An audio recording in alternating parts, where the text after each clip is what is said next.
Bismillahirrahmanirrahim. Assalamualaikum warahmatullahi wabarakatuh, penonton TV Al-Hijrah. Anda masih bersama saya Adi Herman untuk CCTV, podcast bicara santai kita. Kita dah lalui pelbagai ataupun kita dah undang macam-macam personaliti kan yang berkongsi pandangan, buah fikiran masing-masing. Hari ini special untuk saya, hari ini special untuk CCTV. Kita bersama individu yang sangat orang kata dijulang lah peranan beliau dalam industri seni tanah air. Saya tak nak lambat-lambat, saya nak terus perkenalkan tidak lain tidak bukan Datuk Rosyamno. Assalamualaikum Tok. Waalaikumsalam. Alhamdulillah. Apa Sihat, khabar semua? Alhamdulillah. Okey. Sihat Tok? Okey. Okey. Tak sihat tak datang. Kan? Itu dia, tu lumrah tu. Tok, baru-baru ni di TV Hijrah Datuk produce dan Datuk mengacarakan program Muazzin. Sebuah program yang reality ke? Dia reality program. Program. Yang kita bermula dengan social media di platform saya, Suhan Channel. Dan alhamdulillah bila kita buka kepada penyertaan, kita mendapat penghantaran video sebanyak 3,500 nationwide. Oh, okey. Termasuk Sabah dengan Sarawak. Alright. Dan alhamdulillah hari itu kita, dan akhirnya terima kasih kepada Al-Hijrah TV kerana bagi kita peluang jugalah berkolaborasi untuk buat final 2 malam. Betul. Alhamdulillah saya diberitahu dapat rating yang tinggi, dan terima kasih lah pada penonton TV Al-Hijrah kerana memberi sokongan kepada program tu lah. Betul. Doakan ada musim kedua. Itu pasti tu. Itu dinanti-nantikan saya rasa tu. Kan, sebab orang tak puas kot. Sebab tengok dua episod je kat TV Hijrah kan. Tu, yelah, kalau ikutkan dari sudut mengenali Datuk Rosyamno tu, ada satu figura yang orang kata berlakon, usahawan, and then duta produk dan sebagainya kan. Dan apa lagi yang mungkin Datuk rasa belum capai lagi, yang atau belum ada kepuasan lagi tak kat mana? Sebenarnya saya tak plan pun apa saya nak jadi di masa akan datang. Okay. Saya senang je. Saya bangun tidur, saya cakap bangun tidur ada nafas lagi, alhamdulillah. Terima kasih Allah. Dan saya serahkan diri saya pada Allah untuk apa berlaku untuk diri saya hari itu. Okay. Dan begitu juga untuk kehidupan saya mendatang. Maksudnya apa yang saya nak achieve lagi, saya pun tak tahu apa yang saya nak achieve. Saya cuma apa yang ada depan mata saya tu saya buat, saya jaga sebaik mungkin kerana saya beranggapan itu adalah rezeki. Okey. Rezeki saya sebagai seorang pelakon. Yes. Jadi saya jaga rezeki saya sebagai seorang pelakon. Rezeki saya dalam dunia perniagaan saya jaga kan. Jadi jaga je lah. Of course lah, dalam ada turun naik. Dia macam air laut kan, turun naik. Jadi itu di antara benda-benda yang mana kita sebenarnya Allah tengah ajar kita tentang kehidupan. Jadi maknanya mana yang betul, mana yang tak betul, mana kekurangan, mana kelebihan dia. Jadi kita kutip-kutip kat situlah menjadi santapan untuk jiwa kita dan juga kepribadian kita. Ada Lesson jugalah yang mungkin ialah di sebalik apa yang dilalui tu memang Allah turunkan pengajaran. Dia macam ni lah sebenarnya. Kalau kita fikir, kalau Allah bagi kita satu benda kan, satu benda kita cakap rezeki lah kan. Betul. Tapi kalau yang ini pun kita tak boleh jaga, takkan Allah nak bagi yang lain. Okey. Contohnya saya bagi awak kerja satu. Alright. Alhamdulillah. Tolong buat kerja ni. Tiba-tiba tak siap. Okey. Aku cakap alamak, tak siap pula. Aku kena bagi orang lain. Tak ada rezeki saya lah. Tak ada rezeki awak lah. Tapi kalau awak boleh siap, aku bagi lagi. Yes, betul. Sebab awak dah menjadi kepercayaan. Maknanya rezeki ni tanggungjawab. Tanggungjawab kita. Bila dapat benda tu, macam mana kita nak buat dia jadi lebih besar. Yes. Dan bila kita dapat benda tu, bila besar, maknanya kita akan di samping tu kita akan menjaga orang-orang bawah kita. Dan kita menjadi perantaraan. Kepada saluran mereka untuk mendapatkan rezeki tu juga. Perantaran je, bukan kita yang bagi rezeki pun lah kan. Kita medium je lah. Medium je, medium tengah. So, bila Datuk produce ataupun Suhan Channel buat Muazzin itu, dia memberi gambaran macam ada diversion. Mungkin Datuk selama ni buat karya atau filem macam mana, tapi dah kali ni menjurus ke arah keagamaan atau dakwah ataupun mesej Islam sikit. Mungkin ada benda yang trigger Datuk untuk buat macam tu? No, kalau tengok sebenarnya dalam drama-drama saya yang saya terbitkan pun banyak juga isu-isu yang kita naikkan, memberikan pengajaran kepada value keislaman, keidupan tu kat situ. Tapi bila kita buat Muazzin ni, orang nampak dia macam very Islamic. Correct. Very Islamic. Betul. Tapi sebenarnya bukan ada apa-apa yang trigger saya pun. Tapi sebenarnya bila saya diberi nama dalam industri tu, maknanya saya mesti menyumbang. Okey. menyumbang ke arah sesuatu yang lebih baik untuk masyarakat. Jadi saya menggunakan medium saya. Di antaranya ialah dulu saya banyak terbitkan drama-drama contohnya. Kemudian bila sampai ke dunia yang telah berubah kepada digital, yang mana kita ada social media, di mana idea-idea saya dulu bila kita approach kepada pihak-pihak tertentu, dia orang tak nak. Jadi bila ada medium yang macam ni, jadi maknanya saya bebas. Betul. Saya bebas untuk berkarya. Apa yang saya nak buat kan. Jadi maknanya bila itulah datangnya titik permulaan untuk saya buat Muazzin tu. Tapi sebelum tu Suan Channel ni kita dah banyak buat program-program macam mencari mereka yang telah berjaya.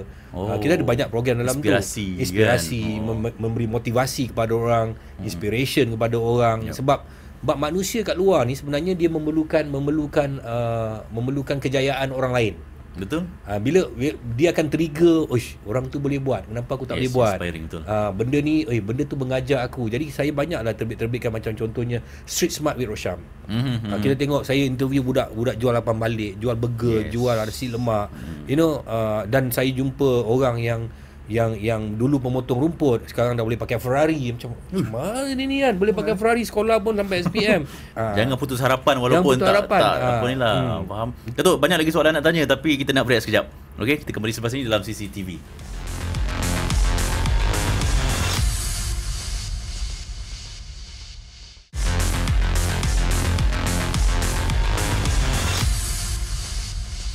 Okey, kembali dalam CCTV. Kita nak terus ajukan beberapa soalan, nak dengar buah fikiran Datuk Rosham. Untuk saya kalau hari-hari hantar anak sekolah, saya akan lalu ST Rosham Mat dekat mana? Sungai Buloh. Saya dari Rawang. Tapi hantar anak sekolah kat Damansara. Wow, jauhnya. Memang sebab adalah sebab kenapa pilih kat Damansara tu. Ada orang rumah nombor 2 ke apa? Bukan? InsyaAllah tak. InsyaAllah tak. Tu, memang tu nak tanya bila cakap tentang ST Rosham Mat ni. Saya faham ST Rosham Mat memang sangat dapat sambutan dengan orang kata harga barang murah sebagainya kan. Kat mana Datuk lihat potensi ST Rosham Mat tu sebagai satu orang kata ikon lah, macam bila Muslim berniaga dan dapat sambutan laris, halal, produk bersih dan sebagainya. Saya sebenarnya pun ST Rosham Mat pun, kalau tahu ST tu sebenarnya Seri Ternak. Saya partner dengan bukan orang Melayu juga, dengan orang Cina juga. Jadi bagi saya apa yang kita kena bagi kepada orang di luar ialah perkhidmatan yang cantik. Maksudnya saya buka pasar raya saya nampak macam 5 star, tapi harga dia harga marhain, harga borong. Jadi maknanya kalau kita tengok dulu, kalau orang nak pergi beli harga borong ni, dia terpaksa pergi ke pasar macam Selayang, pasar borong, pasar Coket, pasar besar kan. Tetapi itu dulu. Tapi generasi yang sekarang ni, dia orang tak nak pergi tempat-tempat yang tu. Dia orang nak tempat yang moden. Jadi kita come up with a concept yang maksudnya kita nak buat satu pasar raya yang 5 star look, tetapi harga dia harga pasar borong. Ini untuk generasi baru. Dalam masa yang sama juga saya merasakan ianya tidak adil. Dunia ni tidak adil. Kalau katakan gaji awak 5,000, gaji saya 1,000. Kenapa awak kena beli barang ni, contoh satu barang ni harga dia RM1. Awak gaji 5,000, awak belilah dengan harga RM3. Kenapa aku kena beli dengan harga RM1? Betul. Engkau pun beli RM1, mana adil dia? Betul, tak fair. Jadi maksudnya kalau daripada ladang pergi kepada orang tengah, pergi kepada distributor, pergi kepada pemborong, pemborong pergi kepada runcit pergi kepada household. Jadi maknanya siapa yang rugi sekarang? Household lah. Jadi maknanya saya menghilangkan orang proses tengah tu, apa semua itu, terus pergi kepada saya, ladang kepada saya, dipendekkan. Jadi maknanya pembeli tu dapat harga yang murah sepatutnya yang dia dapat. Itu yang saya buat. Alhamdulillah mendapat sambutan. Saya dah start dah 5 tahun dah. Alhamdulillah kita ada 5 outlet. InsyaAllah kita nak buka beberapa outlet lagi lah. Saya dengar by 2025 nak kejar 20 outlet. Saya dengar. Saya 2027 kita nak kejar 25 outlet. Nationwide. InsyaAllah. Macam mana bila Datuk dah menjerumuskan diri dalam bidang perniagaan dan dapat sambutan, macam mana Datuk lihat itu sebenarnya satu tanggungjawab untuk kita, orang kata macam kan kita ada istilah BMF, Buy Muslim first kan. Macam mana Datuk menerapkan nilai itu? Sebenarnya saya ada pro and con. Buy Muslim first. Jadi kita kena lihat masyarakat di Malaysia ini adalah masyarakat yang berbagai-bagai bangsa. Jadi ada bagusnya buy Muslim first, tapi adakah barangan-barangan Muslim ni dia ada dalam semua produk ada. Dia available. Available tak? Jadi maknanya kalau buy Muslim first, kalau kita letak barang Muslim saja dekat dekat kedai kita, jadi kita telah menidakkan pembeli bukan Muslim. Okey. Kan? Menidakkan pembeli bukan Muslim. Jadi kita promote ini untuk orang Muslim. Okey. Jadi kita orang-orang yang macam ini bukan pasar raya aku, ni untuk orang Muslim je kan. Bagi saya benda tu tak berapa cun lah. Sebab bagi saya kalau tengok produk-produk orang Muslim ni, dia kalau 100% dia berapa persen je ada. Betul. Berapa persen saja ada. Tapi dari segi barangan-barangan keperluan lain, yang barangan-barangan asas lain, jangan cakap beras, gula aja, kita cakap pencuci pinggan apa semua ni bukan orang Muslim yang buat. Habis kau tak nak beli. Datuk, Esti Rosyamat berapa tahun dah? Dah 5 tahun dah. 5 tahun. Long term plan, Datuk, apa plan for Esti Rosyam? Selain 27 outlet. Kita nak buat, kita sekarang ni kita ada satu outlet dekat Subang Jaya. Kita punya outlet ni dipanggil Express. ST Rosyam Express. Rosyamat Express. Express ni kita nak buat franchise punya style. Jadi maknanya siapa-siapa yang selepas ni nak menggunakan perkhidmatan kita akan bagi dia orang buat franchise. Tapi dia kecil, dia tak besar. Macam dua lot kedai macam tu. Jadi kita boleh bergabung lah. Berbalik pada buy Muslim first tadi tu kan. Sebenarnya bagi saya kita dah nampak dah benda tu tak berjaya. Buat lepas tu senyap. Kan? Tu saya kata macam mana kita nak menjaga? Kita nak menjaga kalau nak tahu semua barang-barang produk Muslim saja. Sedangkan produk Muslim ni kita tengok betul-betul kalau betul-betul barang makanan contohnya ada yang ada halal, ada yang tak ada halal sertifikat. Bukan saya cakap benda tu tak halal. Halal ni bukan sembelih je. Yes. Halal ni termasuk persiapan, tempat simpan barang, tandas, pekerja, apa semua, packaging apa semua ni, semuanya dia dalam kategori halal. Dia ada ekosistem. Tapi kenapa kedai-kedai orang-orang Cina yang dia buat makanan dia dapat halal? Sebab dia ikut prosedur tu. Cuba bayangkan kalau kedai-kedai restoran orang Melayu. Mungkin orang akan marah dengan saya sekarang ni. Okey, dia mohon halal. Saya rasa susah nak dapat halal tu. Okey. 90% saya rasa susah. Sebab dia punya yang tadi tu prosedur dia bukan ayam sembelih orang Melayu masak je. Bukan tu saja. Tetapi dia punya persiapan tempat tu, kebersihan dia. Pakaian orang yang ini, chef dia macam mana, apa semua. Ini semua dapur dia macam mana, semua dia kena ambil kira. Kalau dia mohon, saya rasa banyak yang tak lepas. Tapi disebabkan itu kedai Melayu, kita makan je. Contoh kan. Okay, contoh satu lagi kan. Barang-barang Muslim ni kebanyakannya OEM. Okay, contohnya, aku tak ada kilang. Aku nak buat chili sauce. Chili sauce. Saya tak ada kilang, saya kena pergi kat kilang yang buat chili sauce. Saya OEM dan taruh branding saya. Dan saya buat dalam kuantiti yang sikit. Bila kuantiti yang sikit, dia akan jadi mahal. Kuantiti yang sikit dia akan jadi mahal. Tapi chili sauce yang ada brand-brand ni, dia keluarkan dalam satu banyak. Contohnya kita pergi pasar raya. Kita nampak barangan Muslim, chili sauce Muslim, harga dia RM3 contoh. Tapi yang brand yang biasa kita dengar yang keluar TV apa semua ni RM2.5. Mana satu kita nak beli? Itu soalan Datuk ajukan. Saya nak rehat, Datuk. Kita nak rehat sekejap. Kembali selepas ini dalam CCTV. Relax dulu.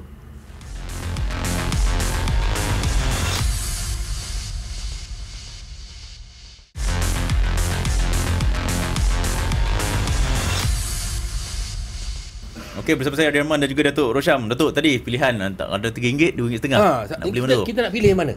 Yang murah. Yang murah lah. Betul. Jadi yang murah, lepas tu dah lah murah. Dia ada brand yang keluar TV, yang keluar iklan apa semua, dia ada brand. Jadi maknanya macam mana ni? Macam mana kita nak cakap buy Muslim first? Sebenarnya bagi saya, kita buat produk bukan untuk jual pada orang Islam saja. Kita jual produk untuk jual kepada seluruh rakyat Malaysia. Betul. Barulah dia ada keuntungan kat situ. Kan? Dan kita dah nampak ada juga dulu kita nampak ada tempat pasar raya yang buat yang ni pun dah tutup. Dah tutup. Nampaknya bagi saya keberkesanan tu sebab bila saya buat pasar raya ni sebenarnya bukan satu bisnes yang mudah. Saya ada lebih daripada 30,000 produk dalam satu pasar raya. Betul. 30,000 produk. Kalau kita ambil katalah 10,000 tu 10,000 supplier. Oh. 10,000 nak jaga 10,000 supplier ni. Dengan kerana nak jaga orang lagi, pasar raya nak jaga pekerja lah ini. Ini bukan main-mainnya, bukan main-main. Dah lah macam saya pula, kita ambil konsep, kita jual murah tapi kita main volume game. Sebab saya punya keuntungan hanya 2%, 3% je. Volume game maksudnya ramai orang beli. Ramai beli. Volume. Massive punya. Ramai, banyak orang beli. Banyak orang beli, kita untung sikit, sama gak daripada sikit orang beli, untung banyak. Jadi ada falsafah yang saya dapat daripada seorang Cina ni, dia kata you punya perniagaan hidup ke mati? Hidup lah. So kalau hidup, you jangan jual mahal. Oh, okey. Kalau mahal, dia mungkin boleh mati, tapi kalau murah dia susah nak mati. Itu memang basic dalam mana-mana bisnes pun. Lain lah kalau macam kita tengok branded quality, dia jual brand kan. Brand yang macam kita tengok World punya brand, dia memang terpaksa jual mahal. Sebab bila orang mahal tu, orang nampak dia ada prestige. Betul. Tapi kita bercakap pasal soal barang makan ni kan. Betul. Kita dah banyak cakap tentang apa bisnes dan sebagainya. Nak sentuh sikit dalam industri seni, perfilman dan sebagainya tu. Saya tak tahulah, mungkin Datuk lebih arif bila cakap tentang pasca Covid punya cabaran. Ada nampak ke memang ada obviously perbezaan cabaran lepas lepas Covid ni? Ya, memang kita kena lihat, kita kena lihat 2 tahun kita berehat Okay. 2 tahun berehat ni kebanyakannya bisnes tu dia akan rosak ah. Macam contohnya pokok lah Okay. Pokok ni kita tak bagi dia baja 2 tahun. Kenapa saya ambil perumpamaan pokok? Sebab saya buat ladang tak. Okay. Bila dulu masa sebelum Covid, saya dah tampak dekat pokok saya dah ada lebih kurang dalam 4 hingga 500 ribu ringgit punya sales. Okay. Kan? Tapi tiba-tiba diserangkan Covid. Diserang Covid maknanya 4-500 ribu punya barang ni saya kena buang. Saya kena buang sebab pasar tutup, semua tutup kan. Dan orang tak ada berkepentingan nak makan buah masa tu. Buah nangka saya tanam nangka. Jadi bila Covid tu berlarutan, jadi maknanya saya kata kalau saya jaga pokok ni, taruh baja apa, buah tu saya nak buat apa. Jadi saya biar. Bila habis Covid, baru saya nampak yang pokok saya ni dia sakit. Tak dapat makanan yang cantik. Betul. Jadi dia efek lah. Dia efek sampai ke tahun sekarang. Larutan lah. Tahun sekarang nak kita repair dia balik apa semua kan. Nak repair balik. Jadi sebenarnya dalam perniagaan ni memang Covid tu memberikan satu tamparan yang besar dalam perniagaan. Tapi kalau macam saya punya pasar raya tu taklah ganggu sangat sebab barang makan orang perlu makan. Jadi bisnes-bisnes yang lain yang saya cakap ni kan, dia banyak efek lah. Maknanya saya terpaksa fikirkan sesuatu yang baru. Tapi bagi saya itulah hikmah yang Allah bagi pada kita supaya kita nampak cari benda baru. Betul. Macam contohnya ada orang dulu kata, aku dah kena buang kerja apa semua kan. Tapi hari ni saya tengok dia jadi seorang ahli perniagaan. Kalau tak ada Covid, dia tetapkan kerja dengan orang. Itu je. Betul. Tapi bila ada Covid, sekarang ni dia jadi ahli perniagaan. Maknanya kita sebagai manusia, bila terjadi sesuatu musibah tu, kita kena tengok kepada peluang yang ada. Dia berniaga masa Covid, dia untung berjuta-juta. Kerana perniagaan itu ialah mengambil kesempatan daripada permasalahan. Masa Covid tu. Masa Covid. Dia nampak tu satu potensi. Potensi. Okey, masalah. Apa masalah ni boleh bagi pada dia? Rupanya dia berniaga emas. Okay. It's compulsory kan. Have to you emas kan. Compulsory. Jadi dia berniaga emas, dia untung juta-juta. Masa tu kan emas mahal kan. Dia untung berjuta-juta. Maknanya perniagaan tu kita tengok apa permasalahan kita ambil. Okey, contoh macam hari ni kita tengok ada orang buat duit bila Gaza berpegang. Ambil kesempatan pun ada. Tak tahulah dia ambil kesempatan ke apa, itu gasak dia orang, tapi kepandaian dia orang lah. Kan, kepandaian dia orang lah. Semua jual apa tu, jual maflar, jual t-shirt, jual badge, jual apa, jual ini, jual itu, macam-macam jual. Betul. Jadi dia mengambil kesempatan kepada permasalahan tu. Betul. Kan? Dan itu memang perniagaan ni untuk memang bisnes ni menyelesaikan masalah orang. Ya. Kan? Jadi kalau kita dah boleh selesaikan masalah orang belilah barang kita. Betul. Macam saya menjaga makan. Memang saya menyelesaikan masalah, memang perut tu akan lapar. Sentiasa. Betul. Tok, berbalik kepada pasal industri filem lah kan. Macam cabaran sekarang ni, ada juga filem di luar negara yang menggunakan AI. Ya. In fact buat skrip pun kadang-kadang guna chat GPT pun dah boleh apa mengolah satu skrip kan. Itu Datuk lihat satu cabaran yang mungkin akan membesar tak lama lagi. Sebenarnya kita dah habis zaman digital ni. Kita dah masuk pada revolusi yang keempat, 4.0. iaitu 4.0, cyber and robot.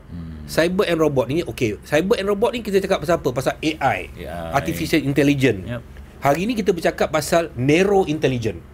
Yang kita tengok macam mana boleh buat orang jadi DJ, orang menyanyi. Betul. Kita masukkan ni, dia boleh buat skrip, dia boleh buat apa saja. Macam Buat berita. poster, dia boleh buat apa saja. Ini kita baru cakap kepada narrow intelligence. Contoh paling mudah, kita panggil Grab car. Betul. Grab car. Grab car tu adalah separuh robot. Kerana kereta itu ialah robot, tetapi masih dikawal oleh manusia. Tetapi panggil dia dengan apps. Dia macam drone kan tu. Dia macam dia panggil dengan apps. Maknanya drone sekarang dah lain. Drone dia dah kawal pada bawah. Betul, Kan? Betul. Tapi hari ni dekat China contohnya, kereta boleh jalan sendiri. Jadi bila terjadi AI macam ni, adakah kita bersedia? Contohnya macam kalau kereta jalan sendiri, dia langgar orang mati, siapa nak dipersalahkan? Apakah undang-undang yang nak diletakkan? Ui. You know, Dia kita detail. baru narrow intelligence. Dah macam ni canggih. Macam-macam kita boleh tengok dengan VR, kita boleh pergi ke mana saja kan dalam VR. Adakah selepas ini pelancongan hanya dalam VR saja Tak puas saja tu. Aduh, Habis dah? masa ni sangatlah mencemburui tu. Aduh, kalau boleh kita nak panjangkan sejam setengah kalau boleh tu kan. Tapi apa pun tu, terima kasih banyak. Baik. Atas perkongsian buah fikiran, mudah-mudahan memberi inspirasi juga kepada para penonton insya-Allah. Okey, penonton TV Al Hijrah, jangan lupa CCTV minggu depan. Saya Adir Rahman, kita jumpa lagi. Assalamualaikum warahmatullahi wabarakatuh.